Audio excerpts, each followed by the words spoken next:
Hola, hola. Listo, hola, bienvenidas y bienvenidos a la sesión número 2 de este curso del ABC de las especialidades museísticas, profesiones técnicas, especialidades para entender el mundo de los museos. Esperamos que hayan podido revisar todo el material que les dejamos para la sesión 1 y que estén súper listas para que hablemos hoy sobre diseño de exposiciones. Entonces, vamos a arrancar a ver nuestro PDF.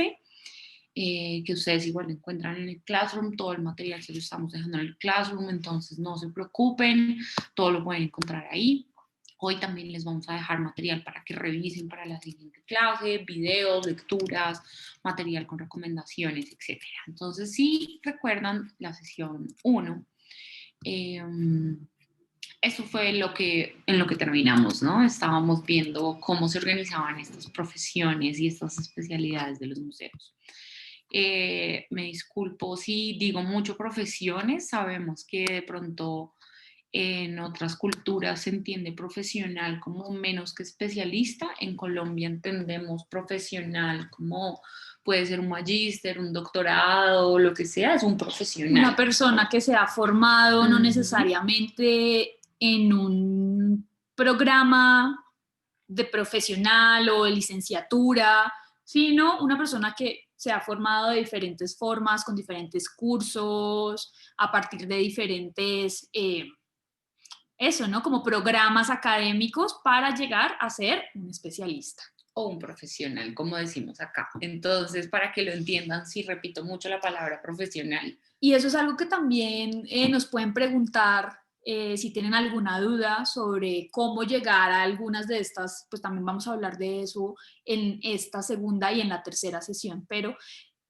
hay muchas dudas sobre cómo llegar a ser un especialista, ¿no? Entonces, por ejemplo, y ya les contamos que nuestra experiencia es muy diferente la una de la otra de cómo llegamos a ser especialistas y eso no nos hace mejor o peores especialistas. Lo importante es formarnos, crear nuestro propio currículum, tener muy claro a qué nos queremos dedicar y en esa medida hacer una inversión pues de estos cursos o de maestrías o de, bueno, ¿no? Ya cada quien va formándose, pero lo más importante es eso, ¿no?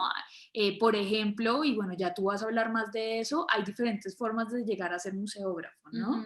Ya sea estudiando como tú estudiaste y especializándose en el diseño de exposiciones. También, por ejemplo, hay arquitectos que después se especializan en espacios de museos, ¿no? Entonces, lo que tenemos que tener claro... Pero ojo con eso porque... No, voy a decir, y por eso traje el tema porque es un tema complejo, pasa también con los conservadores. Y muchas veces nosotros creemos que porque una persona es arquitecta, y si hay algún arquitecto acá, no es personal, ¿no? Pero porque una persona es arquitecta ya puede diseñar espacios de museos. Y no es así, ¿no? No lo hagan. Así como pensamos que porque una persona es artista puede restaurar no lo hagan. obras de arte, ¿no? Entonces, por eso decimos, lo importante no es cómo llegamos a nuestra especialidad de museos. Lo importante es que tengamos muy claro que otra profesión u otro programa no nos da las herramientas suficientes para dedicarnos a esta especialidad. Porque sepamos diseñar espacios arquitectónicos no quiere decir que sepamos diseñar espacios de museos.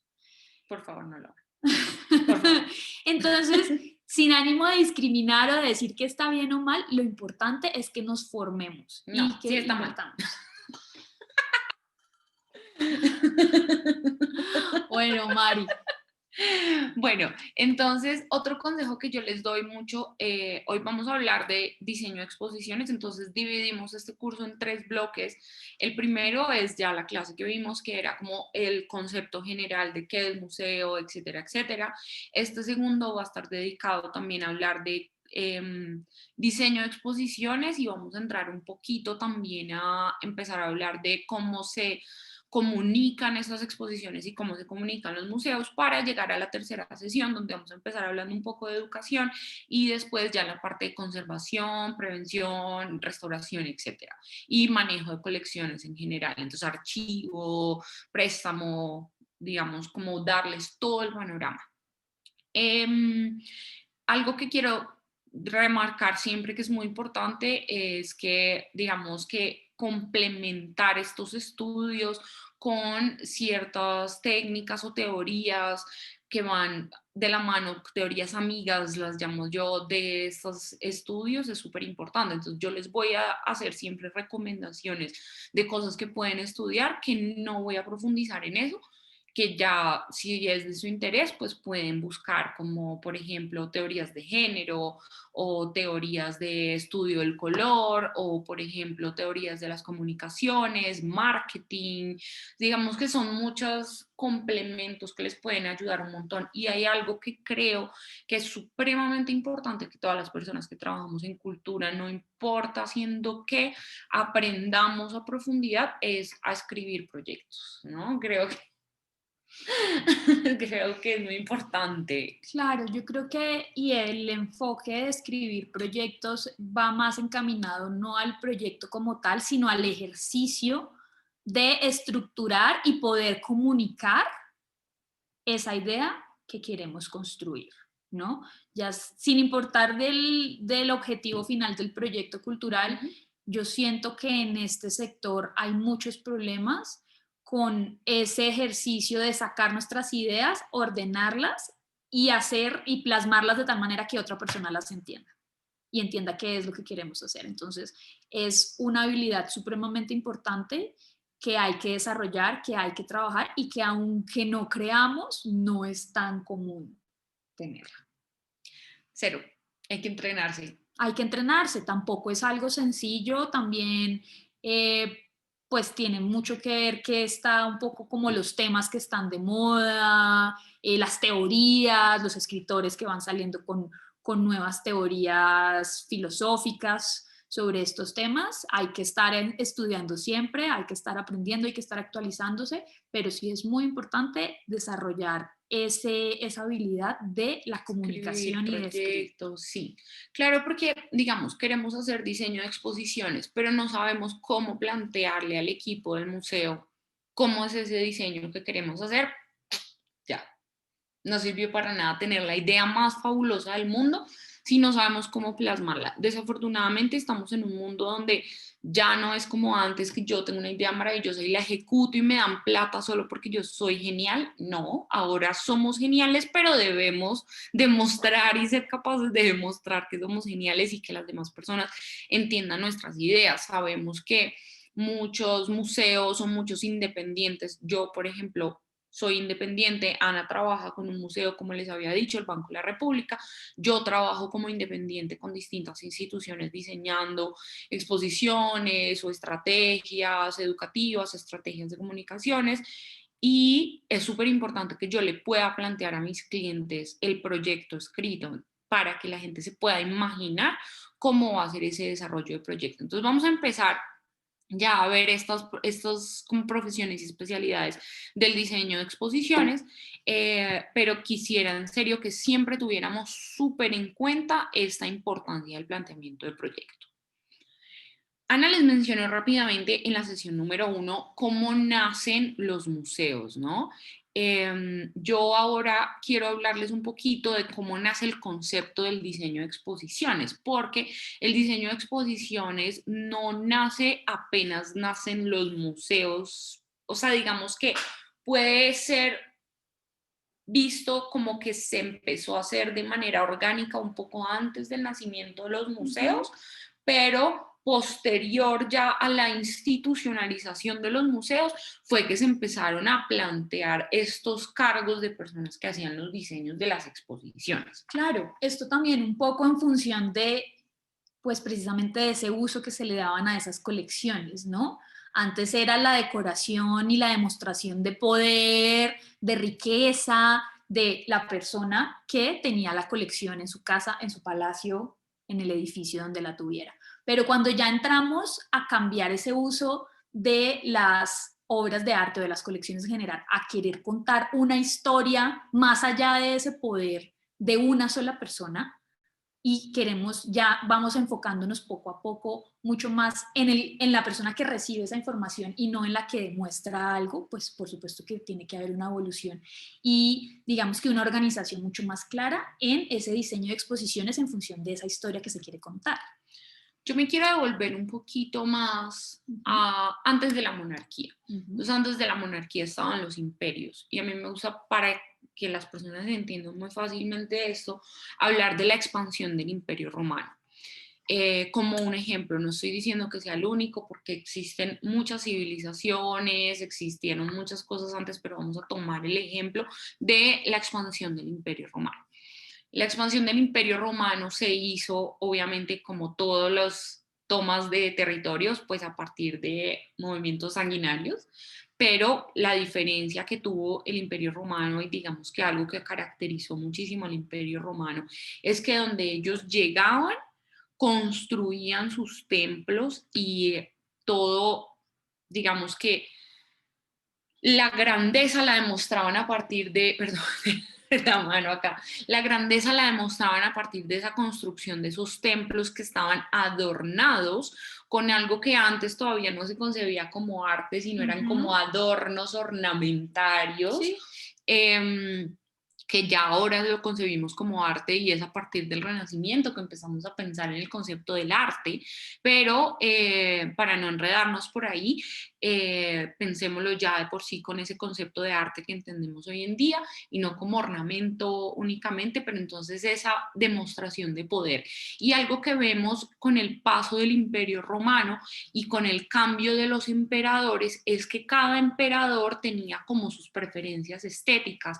Entonces hay emperadores que fueron mucho más, vamos a decirlo, violentos o bruscos que otros y que quisieron demostrar más poder que otros. Entonces vemos una mayor construcción y desarrollo artístico en esos imperios que en esos imperios que tal vez fueron un poco más dedicados a otras cosas que no fue la conquista pura y dura. Entonces, yo siempre hablo de mi mejor amigo Constantino, que fue realmente una persona que expandió muy brutalmente el Imperio Romano y ya con un énfasis hacia el cristianismo, ¿no? Entonces también ese énfasis hacia el cristianismo desarrolló muchísima de la iconografía que tenemos hoy en día que nos cuenta esa historia del desarrollo del Imperio Romano. Entonces ya a partir de ahí, bueno, con muchos procesos históricos llegamos a la monarquía, salimos del imperio, y empezamos a ver esta evolución de cómo el arte va a necesitar un espacio que no es solo los palacios, sino es un espacio que se va a abrir porque empezamos a tener estratificaciones, o sea, empezamos no solamente a tener imperio y las divisiones sociales como estaban en los imperios, sino empezamos a tener ya primero el feudalismo y después las estratificaciones sociales, y a partir de eso se crean las monarquías, las burguesías, las muy altas burguesías, y a partir de eso se abren espacios dentro de los palacios que hoy en día terminan convirtiéndose en museos como el Museo del Louvre, que ya hemos usado de ejemplo. Entonces terminan siendo lugares que eran antes palacios que le pertenecían a la monarquía, pero que se abren al público y terminan convirtiéndose en museos. O sea, se demoró mucho tiempo el mundo en ver la construcción de edificios diseñados para museos. Claro, pero todo esto que dices que me parece muy importante resaltar es que todo está encaminado a esa función que le damos a esas obras de arte y a lo que se quiere comunicar, ¿no? Entonces, como los imperios, unos u otros emperadores, fueron más efectivos y también como más inteligentes, de cierta manera se puede decir, en el uso del arte, de lo que hoy conocemos como arte, para comunicar. Sí. Igualmente las monarquías, ¿no? Cómo usaban ese arte para comunicar su legado, su ascendencia, de dónde vienen, las familias herederas, el poder, la divinidad con la que estaban relacionadas estas monarquías. Y ya cuando el foco empezó a cambiar y tuvimos todos estos procesos políticos y el foco empezó a cambiar a el que ve, a la persona que ve al visitante, pues ya empezamos a darle otra función y otros usos y otros valores y otros entendimientos sobre eso que podemos ver en una misma obra de arte. No es lo mismo, nunca va a ser lo mismo ver una obra de un rey en el Louvre cuando era palacio, ahora que es museo, ¿no?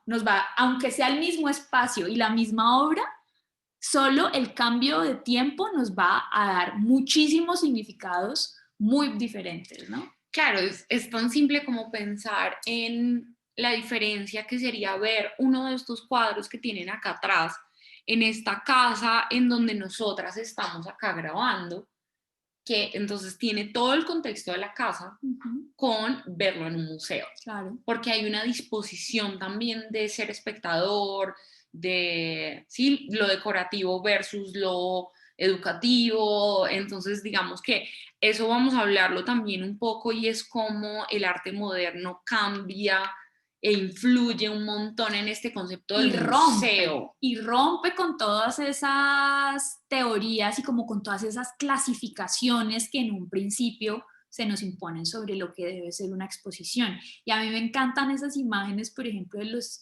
museos o de los gabinetes de curiosidades o de los estudios en los palacios que eran un poco más como estas paredes saturadas de techo a piso con obras de arte casi que unas encima de otras, ¿no?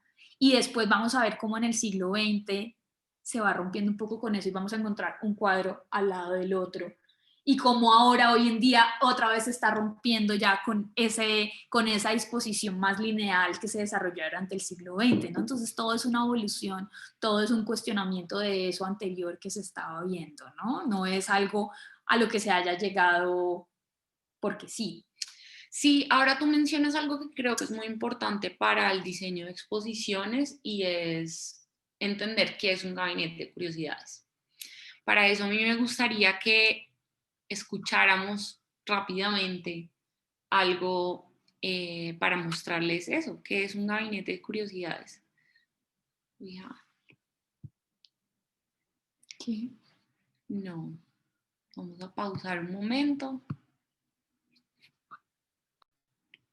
Ok, vamos a escuchar entonces este podcast que se llama Nación Podcast, perdón, y tiene la introducción que define en 2 minutos qué es un gabinete de curiosidades. Me parece que lo define de una manera sonora muy interesante y les puede dar una idea de cómo pensar también esto con las exposiciones. Vamos a escucharlo.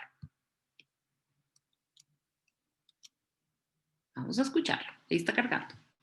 Nacionpodcast.com te da la bienvenida y te agradece haber elegido este podcast.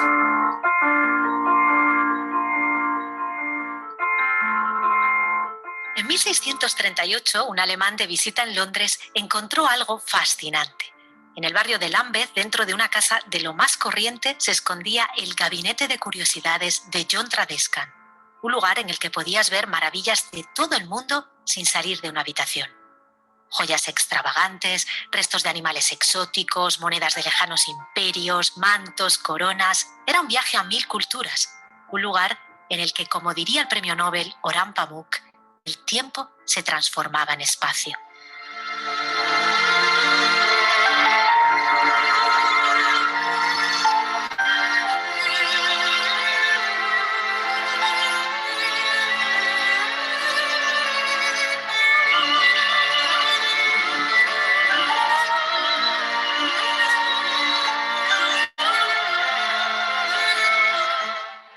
El afán por coleccionar había nacido en el siglo XVI. El descubrimiento de un nuevo mundo era también el descubrimiento de 1000 cosas extraordinarias. Los que se lo podían permitir llenaban sus casas con objetos peculiares, cuanto más extraños mejor. Algunos lo hacían con el solo objetivo de impresionar a los huéspedes, pero la mayoría de los coleccionistas eran personas curiosas a las que todo les entusiasmaba. Los coleccionistas son personas felices, dijo una vez Goethe.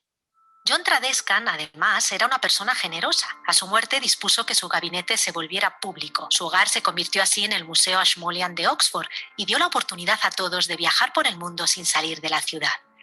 A partir de ahí, siguiendo su ejemplo, los gabinetes y colecciones públicas de todo tipo se expandieron por el mundo. Sin la curiosidad de aquellos primeros coleccionistas, no habríamos podido tener los museos. Esos lugares en los que, como cantó Dylan, el infinito se pone a juicio.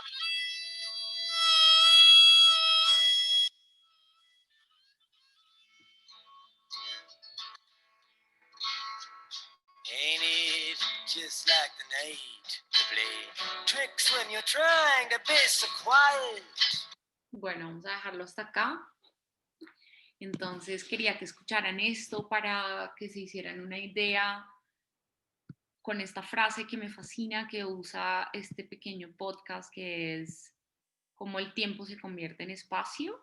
Y creo que eso resume muy bien qué es una exposición y qué es un diseño de exposiciones. Es cómo traemos un espacio temporal o un concepto que también está ubicado en un tiempo a eso, a un espacio, cómo lo convertimos en algo físico, en algo tangible, en algo que podemos tener una experiencia, que podemos visitar.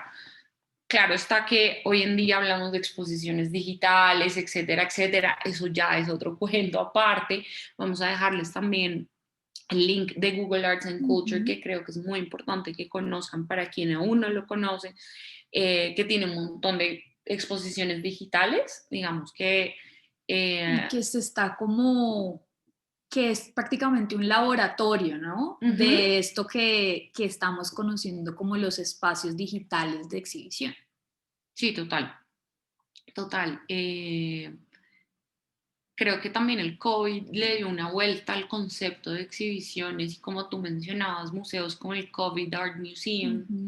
Vamos a dejarles también el link a un episodio que hicimos con una especialista de patrimonio digital, en donde hablamos precisamente de eso, del patrimonio digital, de las colecciones digitales, de la digitalización de colecciones, que es muy diferente a colecciones digitales, para que conozcan un poco más sobre eso si les interesa, porque claramente pues esta charla está mucho más enfocada como a lo físico, al espacio físico como tal, que es mucho más a lo que nosotras dos nos dedicamos, a lo más tangible, pero también es importante que mencionemos que existen estas colecciones digitales y que todas estas especialidades se pueden aplicar a lo digital también.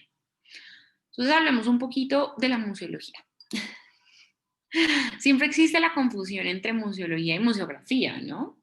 Claro, también este prefijo, este sufijo de museo, bueno, ¿cuál es la diferencia entre estas dos que además, aunque estén aplicadas a una misma institución, son bastante diferentes entre ellas? Sí. Digamos que, para resumirlo como de una manera muy coloquial, el museólogo o la museóloga es quien concibe y la museógrafa es quien concibe el concepto, el museólogo, quien concibe el espacio físico, la museógrafa. Entonces, también acá podemos pensarlo un poco para desarrollar este tema de la museología. Hablamos la sesión anterior sobre el ICOM y sobre cómo ellos cada año, cada 2 años se reúnen miembros del ICOM de todos los países del mundo que están adscritos a pensar esa definición de museos, ¿no? A entender cómo la sociedad evoluciona y qué necesita y cómo el museo en ese sentido necesita cambiar para suplir esas necesidades de las personas. Bueno, en gran parte eso lo hacen los museólogos, a repensar los museos, qué son, qué deben hacer, cómo deben mostrarse al mundo, cómo deben constituirse, cuáles son las políticas que los países necesitan para poder suplir las necesidades de su comunidad en términos de museos. Claro, y necesidades no se refiere únicamente a lo económico, sino también necesidades, por ejemplo, vamos a usar un ejemplo de un museo comunitario. Entonces estamos en una comunidad en donde, vamos a poner el ejemplo de Colombia otra vez con el Museo Nacional de Memoria Histórica. Tenemos una comunidad que fue víctima del conflicto armado. Entonces es una comunidad, por ejemplo, de mujeres que perdió a sus hijos y a sus esposos en el conflicto.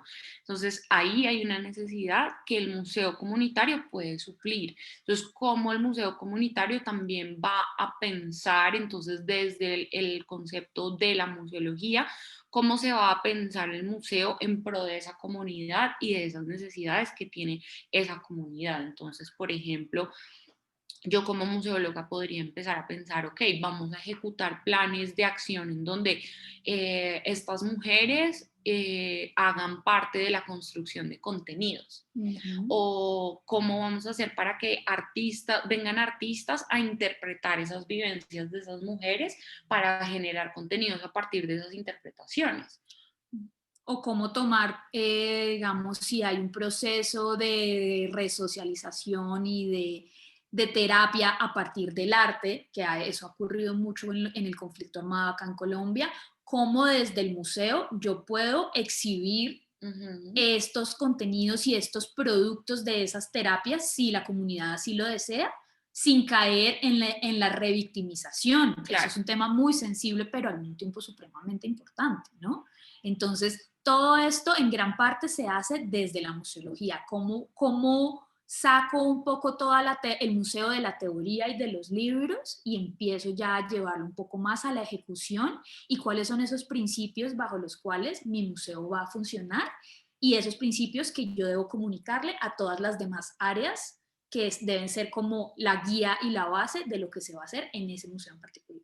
Claro, entonces también es una profesión, es una especialidad que requiere mucha investigación, mucho estudio de sociología, de antropología, de trabajo social y de la especificidad del museo. Entonces, si es un museo de historia, pues estudios en la historia que esté enfocada en el museo.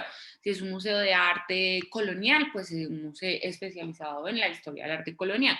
O sea, digamos que ya va a depender de cada museo, debe haber como un estudio profundo. Entonces es una labor que debe hacer un puente entre lo que se va a construir, lo que se va a concebir, lo administrativo, cuánta plata hay para esto. Sí, es como una labor muy de puente. A mí me parece muy interesante porque es una labor que es muy multidisciplinaria, ¿no? Sí, por supuesto. Que toca un poquito a todas las ramas. Como que hace de todo, sí, ¿no? Claro, pero yo creo que ahí lo más importante de resaltar de los museólogos es entender cuál es el punto de partida. Soy un museo que parte de una colección y quiere contar este tipo de historia, soy un museo que parte de una comunidad y voy a crear una colección a partir de la comunidad, ¿no? Vamos a ver que hay todos esos tipos de museos y en esa medida los museólogos son los que se encargan de entender ese punto de partida y de, digamos, aplicar ya esa visión del museo. Sí, absolutamente. Vamos a pasar y igual vamos a estar yendo y viniendo entre estas distintas profesiones porque creo que las comparaciones entre una profesión y la otra nos pueden ayudar a entenderlas, entre una especialidad y la otra.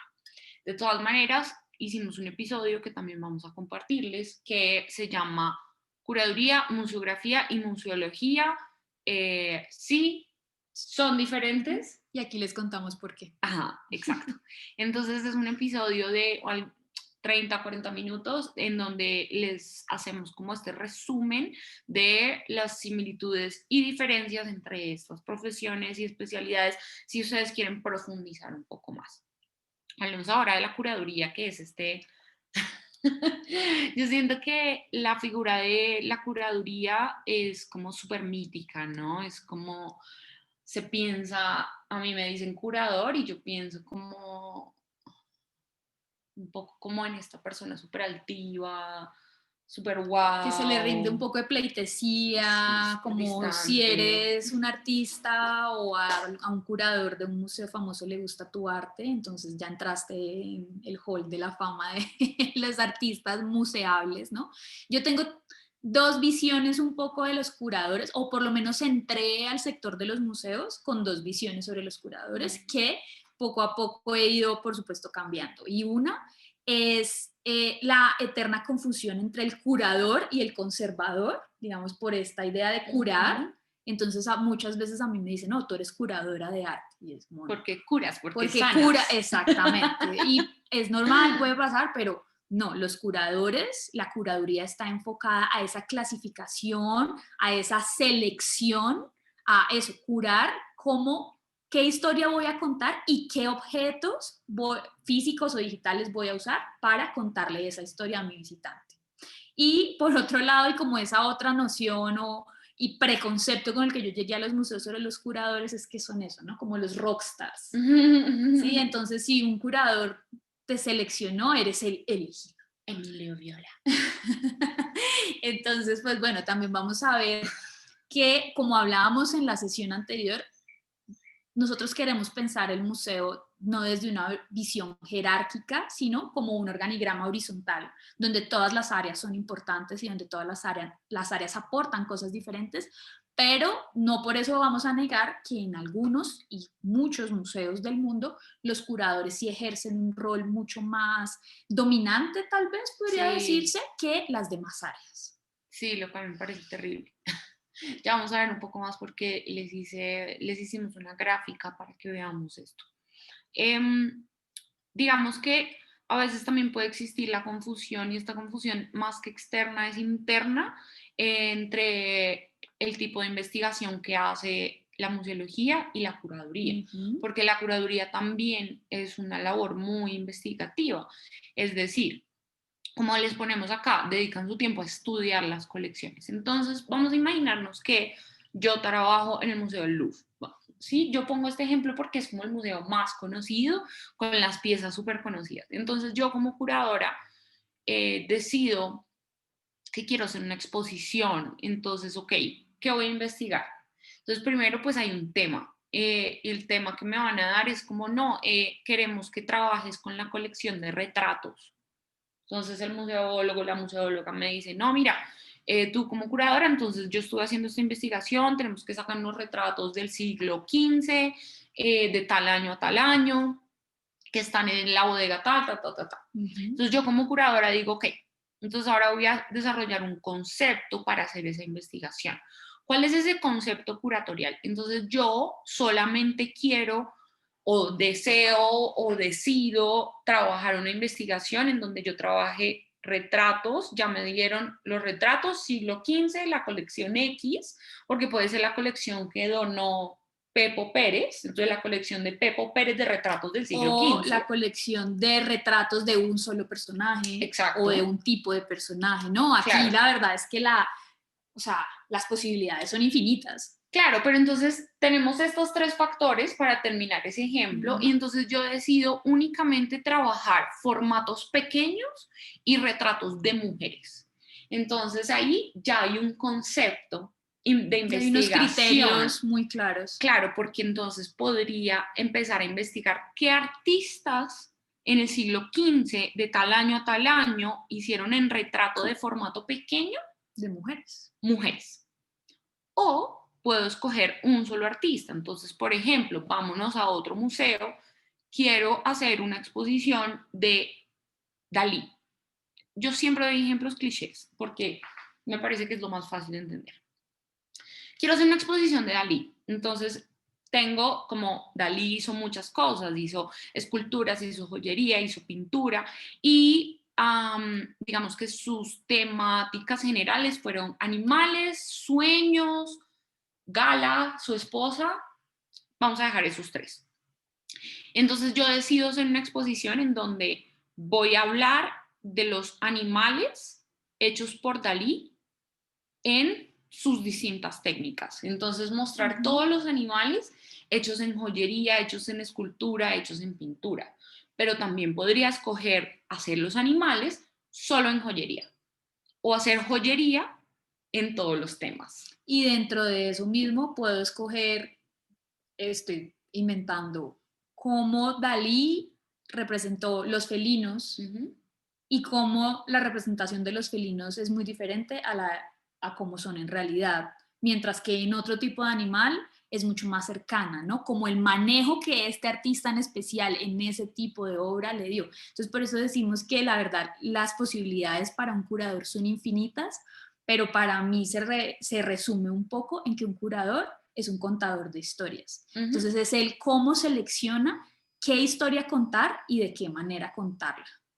Exactamente, pero para eso se necesita algo muy importante para contar esa historia, y es la museografía. ¿Por qué? Porque imagínense una obra de teatro que no tiene escenario. Las hay. Y es una decisión. Pero también pasa eso en la museografía. Hay escenarios y la museografía es una escenografía del museo. Mejor dicho, lo que queremos que entiendan es que nada es aleatorio. Todo es, hace parte de una selección y de unos criterios y de unos principios, claro. Pero el hecho de que haya una escenografía o no, haya un espacio cuadrado o redondo, haya bancas o no en una sala, todo en teoría responde a unos criterios de selección que se tomaron en equipo o por lo menos que lo tomaron entre las áreas que están ahí interviniendo en ese proceso.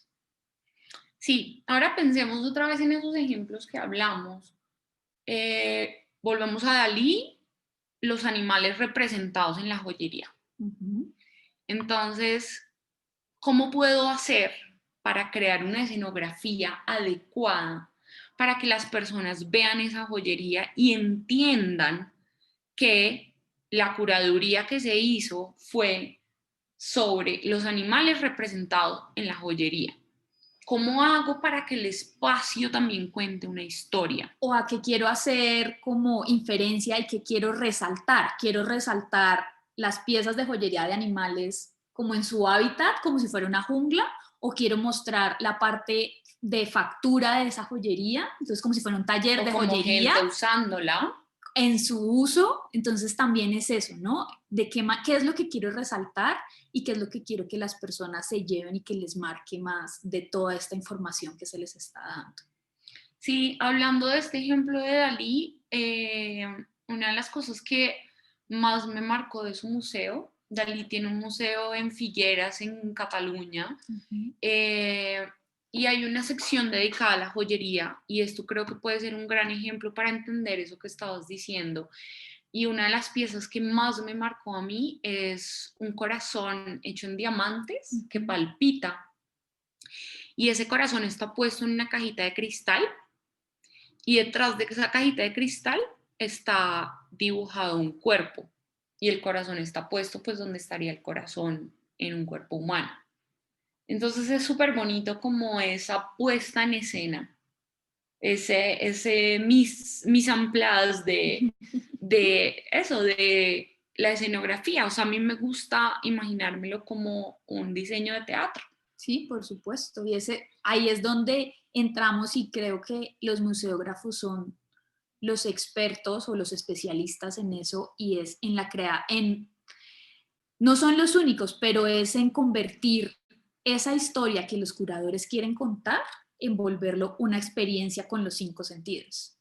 Traer el tiempo al espacio. ¿No? Y sentirnos como que estamos, o pues también depende de lo que quieran contar todo el equipo, pero quiero sentirme en un museo o quiero que el visitante se sienta como que ya no está en un museo y está en un espacio totalmente diferente, entonces voy a usar una iluminación más clara o más oscura, o voy a dirigirla de esta manera, voy a pintar las paredes de un color o de otro. Todos ese tipo de actividades responden a la forma en que quiero contar esa historia que el curador me ha traído, ¿no? Sí, creo que es importante imaginarnos, quiero regresar, perdón, antes de pasar a lo siguiente, a lo que hablábamos de los museos vivos en la primera sesión, como también si alguna vez han ido a un acuario o han visto videos de un acuario, como también esa museografía de los acuarios nos puede ayudar a entender el hábitat de este pez X o Y, de este tiburón X o Y. Entonces es un poco lo mismo que hacen los acuarios o los zoológicos, es poner en contexto en un hábitat, crear un hábitat para las piezas. Un contexto que resalta un factor o un valor en especial de eso que queremos mostrar. Claro. Y hay que pensar que la museografía, por ejemplo, a mí me encanta incluir sonidos y otros sentidos. Hay gente que no, pero a mí como diseñadora de exposiciones me parece muy interesante incluir sonidos, o sea, cosas que utilicen otros sentidos más allá de la vista. Ujú. Entonces creo que eso también puede ser muy valioso para tener en cuenta, y es que no solamente se diseñan exposiciones para ver, sino para vivir una experiencia. Y que, por ejemplo, ahorita también volviendo al tema del 2020 y el COVID-19, es un gran reto esas exhibiciones que antes se volvían bastante táctiles, que tocaban las pantallas, algunos objetos, como ahora se vuelve un reto de salud no poder tocar, ¿no? Algunas de las obras o algunos de los dispositivos que se creaban para ser tocados en las exhibiciones. Entonces también ahí es donde decimos, y es un ejemplo muy claro de cómo los museos tienen que estar repensándose y tienen que estar actualizándose según pues lo que está pasando en el mundo. Sí, absolutamente. Si lo recuerdan, les conté que yo dicto cursos para el instituto sobre museografía interactiva, y eso es uno de los problemas que hemos debatido con mis estudiantes desde que empezó la pandemia, y que creo que voy a seguir debatiendo siempre en mis clases, es cómo hacemos para que la interactividad no desaparezca cuando desaparece lo táctil. Cuando desaparece lo manual, lo de empujar, tocar, espichar, agarrar, que pues digamos que hacía parte de la nueva museografía y museografía interactiva.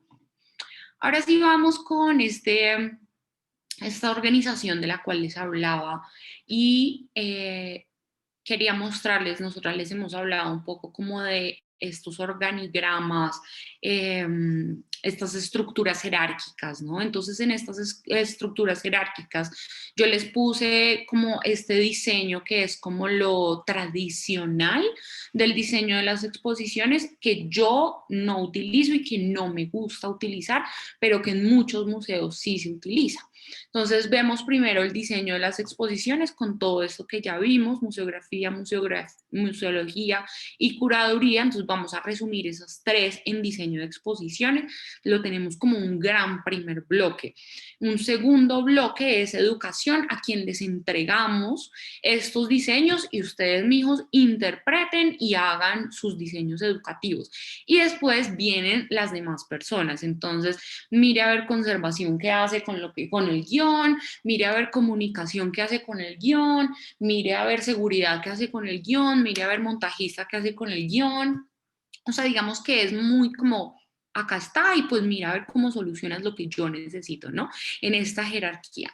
Y todo eso se hace y termina en un trabajo que está hecho para los objetos, y que al final pues el público viene y lo ve. Ya, viene y lo mira, ya, eso es todo. ¿Cuál es la propuesta mía? ¿Cuál es la propuesta y el concepto que pienso que debemos tener en cuenta para un mejor desarrollo de los museos?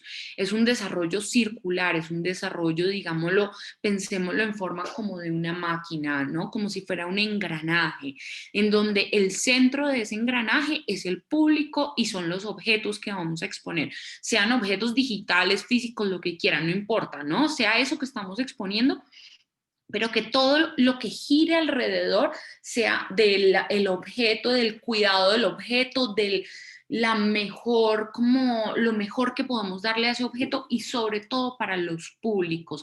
Es muy importante que tengamos en cuenta acá que utilizamos el plural y no el singular cuando hablamos de públicos, porque no es un tipo de público. Cuando hablamos de un tipo de público no estamos siendo democráticos. Entonces es importante que para museos podamos hablar de públicos, porque somos públicos varios, ¿no?